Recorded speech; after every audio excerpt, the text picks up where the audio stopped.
আপনাকে বুঝতে হবে যে আপনার নায়িকা আরেকবার সাথিলে যাইব অবস্থায় আছে, বুঝছেন?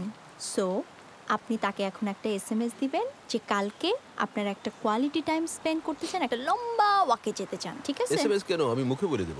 জি না, মুখে বলা আর এসএমএস দেওয়ার মতো অনেক পার্থক্য আছে। যেটা বলি সেটা শুনো। মিস্টার জাভেদ হাসান, কালকে আপনাকে আর আপনার নায়িকাকে আমরা ভিলায় দেখতে চাই না। Is that clear? আপনি যা বলবেন তাই হবে।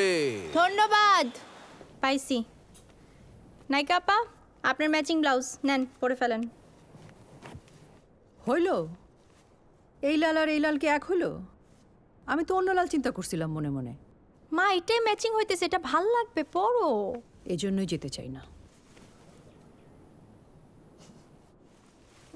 আমি চাই তুমি যাও।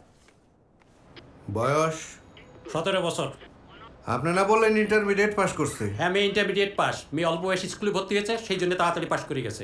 বাড়ি থেকে কখন বেরিয়ে গেছে? সেটা কি আমি জানি? সকালে ঘুমিতে উঠে দেখি সে নাই।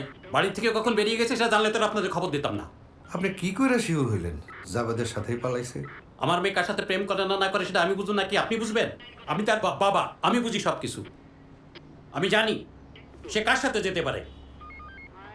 ও, দেখতেছি প্রেমের কেস। না, এটা প্রেমের কেস না। আমার অল্প বয়সী মেয়েটাকে ফুসলাই নিয়ে গেছে আমার সম্পত্তির লোভে।